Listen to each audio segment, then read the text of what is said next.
અમારો કવિ લખે છે ને ભીજાય ગોળલા રે એ ભીજાય હાથીનો બે હાથ સુબો ગુલાબી હું તમને નહીં જવા દઉં નોકરી રે. આ ઢેલીબેન મેરાણી પાસેથી લોકગીતો લખેલા ઝવેરચંદ મેઘાણી બરડા ડુંગરમાં. ફઈબા બરડા ડુંગરની માલિપા ભ્રમણ કરી અને એને ગીતો લખ્યા અને વસંતભાઈ ગઢવીએ ફૂલછાપમાં કે કંઈક પેપરમાં લેખ લખ્યો હતો, ફૂલછાપમાં જ હતો લગભગ, કે જ્યારે ગીતો લઈ અને નીકળ્યા ત્યારે આખું બરોડો રોયો હતો સાહેબ. ઈ ઝવેરચંદ મેઘાણી વાણીઓ. આ વિરહનું ગીત છે સાહેબ. દાખલા તરીકે હું તમને આ ઈ જ કહું, ઈ જ જાતો તું મારું દિલ નહીં જાણી જતો, ખબર નહીં જે હોય તે હું ઈ જ કહેવા જતો હતો. એની રજૂઆતની જ ખૂબી છે સાહેબ.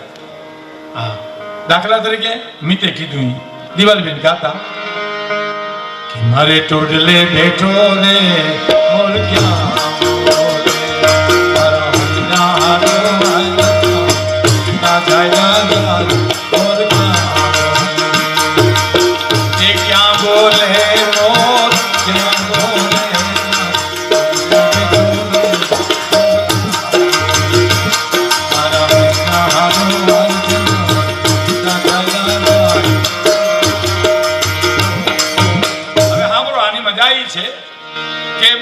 ક્યાં બોલે.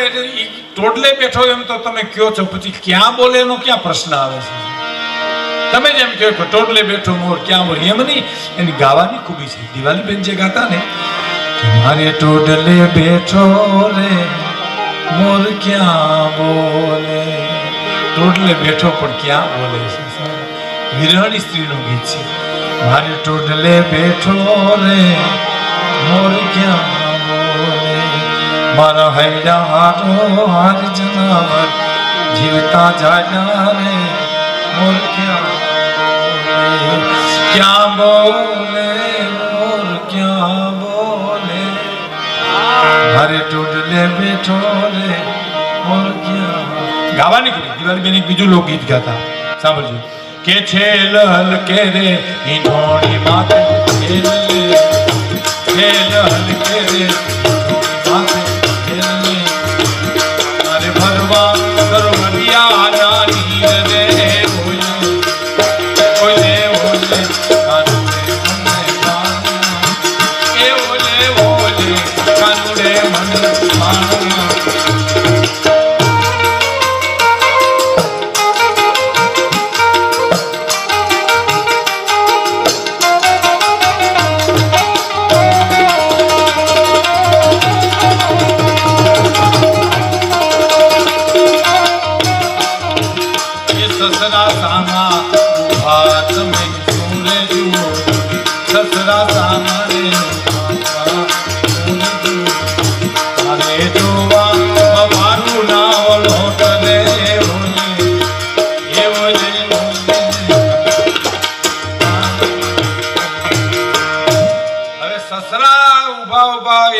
મારે વવાળનો વળો જોવા છે તો એને ભડાકે દેવો જોઈએ. મર્યાદા ક્યાં રહી? પણ ગાવાની જ ખૂબી છે. સસરા સામા ઊભા તમે શું રે જુઓ છો, એના પતિને કહે છે સસરા સામા ઊભા તમે હું ટકર ટકર જોવો, મર્યાદા તો રાખો. કે સસરા સામા ઊભા છે તમે શું રે જુઓ. આ ગાવાની જ ખૂબી છે, રજૂ કરવાની જ ખૂબી છે. પછી એમ કે મારે જોવા રે વવારું નાવલ હોટ રે એ બોલે બોલે કાનુડે મને બાણ માર્યા એ બોલે બોલે કાનુડે મને બાણ માર્યા. ઈ ઝવેરચંદ મેઘાણી મારે દરિયાની ગીત લખવા સાગર ઘૂઘવાટા મારે ને એની વંદના કરી લઉં ને દાદાના ચરણમાં. સાહેબ દરિયાના ગીત લખવા કોઈ ગાતું છે તો કોઈ મેઘાણીને કીધું કે ભાઈ તમે જાઓ કચ્છ પર, એક ખારવાના ડોશી દરિયાના ગીત ગાય છે, જાઓ ને. અને ટૂંકમાં મેઘાણીભાઈ ગયા કીધું ડોશી ક્યાં છે? તો કીધું મજૂરી કરવા ગયા. મજૂરી કરવા ગયા હતા, ન્યાય માણસ લઈ ગયો. તો માથે ટોપલા લઈ અને ડોશીમાં ઉતરતા હતા, રેગેડા વ્યા જતા હતા. ગરીબાઈ આંટો લઈ ગઈ. એ ઉતર્યા પાસે જઈને કીધું, જેવી મેઘાણી હું દરિયાને ગીત લખવા આવ્યો, માં તમે ગાશો? તો હા ગાવને. ટોપલું નીચું મૂકી અને ગીત ગાવા માંડ્યા. હે હા ક્યાં વાત. દરિયાના ગીત ગાવા માંડ્યા કે ઘામટના જીવાજ જોયેલા રે, ઘામટના વાગીલા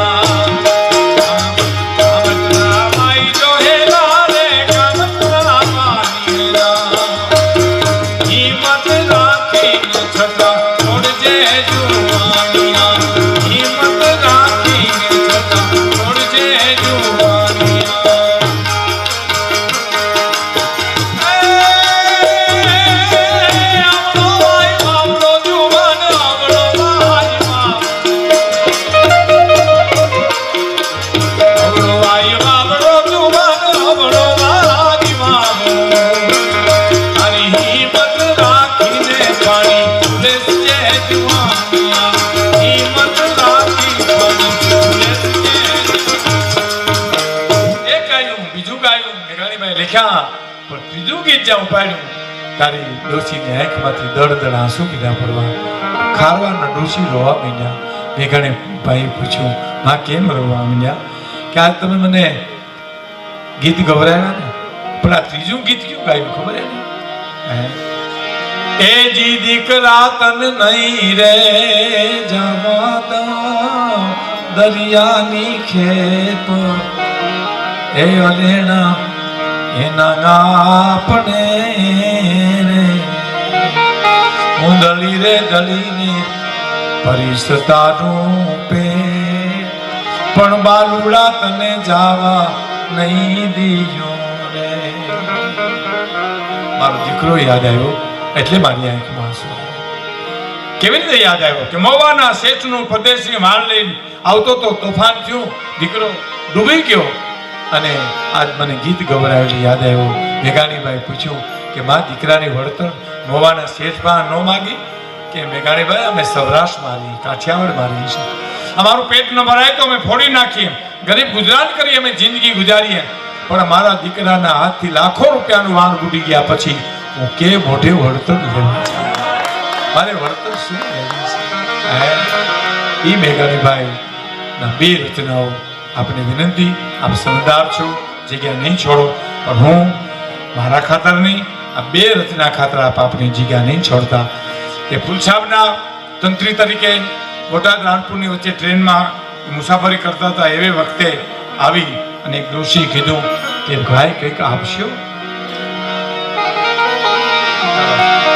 ડગમગતા દેહી ડોહીએ કીધું કે કંઈક આપશો?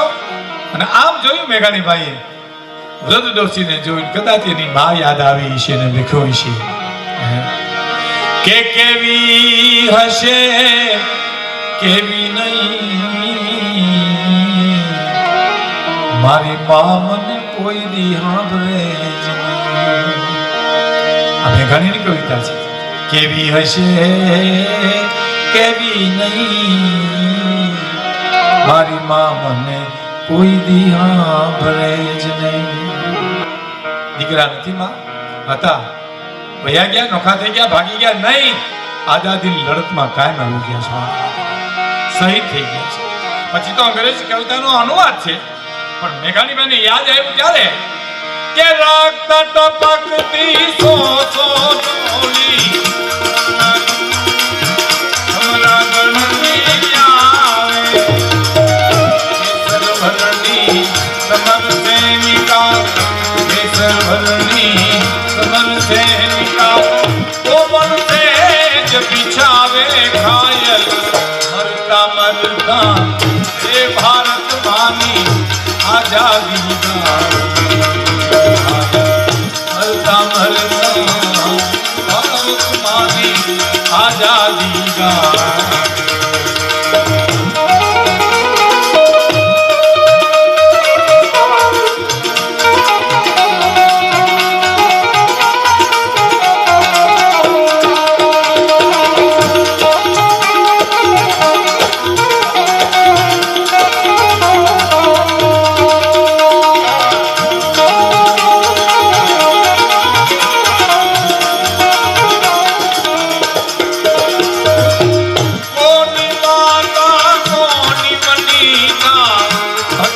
ટોળે વળતી જેની ભગીની ટોળે વળતી કોની માતા કોની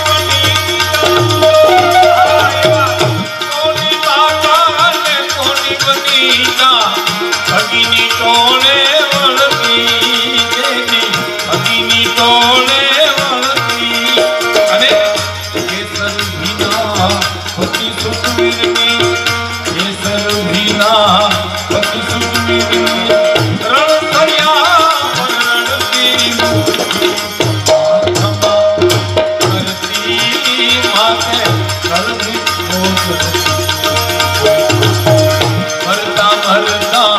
હે ભારત માની આઝાદી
રક્ષા કાજ અહોરની એની રક્ષા કાજ અહોરની દાદાને પાય પડતી વિજોગ હશે દિનો હનતી વિજોગ એકાતે મરતા મરતા રે ભારત માની આઝાદી મરતા મરતા ભારત માની આઝાદી સરસ નાટકભાઈઓ કિશનજીજી ચાવડા આપણા ગુજરાતના એ વિદ્યાર્થીને ભણાવતા હતા એમાં મેઘાણીભાઈ ત્યાંથી નીકળ્યા આ બનેલી હકીકત છે એટલે કિશનજી ચાવડા જોઈ ગયા અને વિદ્યાર્થીને કીધું હું તમને જે કાવ્ય ભણાવું છું કોઈનો લાડકો આવ્યો એની માં નીકળી અહીંથી એની જનેતા અહીંથી નીકળી મેઘાણીભાઈ સાંભળી ગયા પાછા વળ્યા હાથ જોડીને કે હું એની માં નથી હું એની આયા છું મેં કવિતાનો જન્મ નથી દીધો મેં તો અનુવાદ કર્યો છે આટલું સત્ય કોણ કહી શકે સાહેબ વિચાર હું એની જનેતા નથી હું આયા છું મેં તો ખાલી અનુવાદ કર્યો છે અને એનું શીશ ખોલા માલેમાં કોઈ જનેતા નાવી આ પ્રભાત ફેરીમાં ગવાતા ગીતો આઝાદીની લડત વખતે પ્રભાત ફેરીમાં આ ગીતો ગવાતા ભાઈબાને બધાને ખબર હશે એનું શીશ ખોલા માલેવા કોઈ જનેતા નાવી અને એને તેલ કચોળા લઈ જાય કોઈ બેની ન આવી કોઈના લાડકવાયાની ન કોઈ ખબરોય પૂછાવી કોઈ ઘાયલ મરતા મરતા ભારત માની આઝાદી ગાવે છેલ્લી કડી એની બસમાં કિત ભૂમિ પર એક ચણજો આરસ ખાંભી અને એ પથ્થર પર કોતરશોમાં કોઈ કવિતા લાંબી પણ લખજો એ કવિઓ જઈને લખજો રાખ પડી અહીં કોઈના લાડકવાયાની તોય ઘાયલ મરતા મરતા ભારત માની આઝાદી ગાવે. કારણ કે મેં મારી જનની ના હૈયામાં પોટંતા પોટંતા પીધો કસુંબીનો રંગ. પીધો કસુંબીનો રંગ. મન ગોળા દાવણ કેરી ધારાય ધારાય કસુંબીનો રંગ.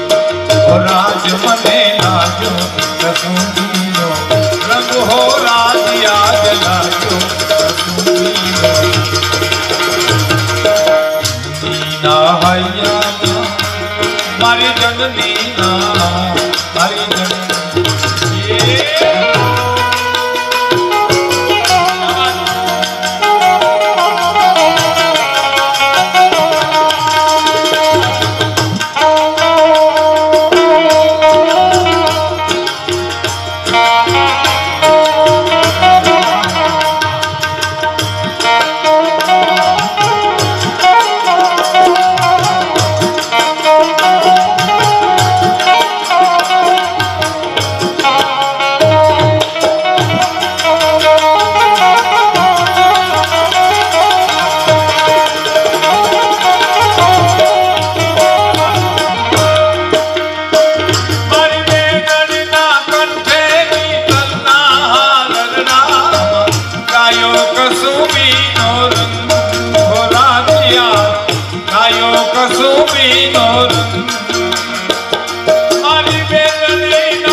કેવી છે મારા સગાવાળાની છે બનેલી હકીકત છે કે સત્તાપરની આજુબાજુ ખાગેશ્રી દેવડા એની બાજુ છેલભાઈ બનેલી હકીકત આપને કહું કે જ્યારે મારા બેનના મારા સગા બેનના સસરા વિજાનંદભાઈ લીલા છત્રાવાને અને મારો મોસાળ લાંગા શિવા ભાણવડ પાસે ત્યાંથી ગાડું લઈને નીકળેલા સાહેબ. ગાડામાં મારા નાનીમાં બેઠેલા, મારા મામી બેઠેલા, મારા બહેનના સાસુ બેઠેલા, બે ગાડી બાંધેલી. રાતે નીકળવાનું માથું ફરી ગયું છે. આ મારા મામાએ કરેલી વાત હું તમને સીધે સીધી તમને કરું. ઘણી જગ્યાએ કીધીશ મેં, પણ આજે હું તમને કહું. સાંભળવા જેવી આ વાત છે.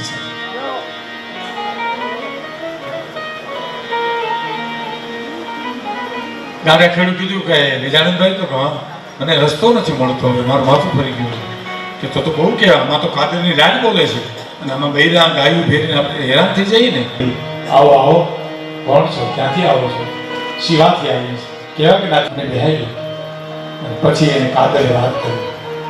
માણસો કવિરાજ ક્યારે નીકળ્યા? તો બસ વ્યારું કરીને અમે નીકળ્યા છે. સવારમાં શિરામણ કરીને રવાના કરે અને એને શીખ પણ આપે. ચારણ છે એટલે એને પૈસા પણ આપે. અને પછી કાદર બોલ્યો, શું કે છે કવિરાજ? રખડે છે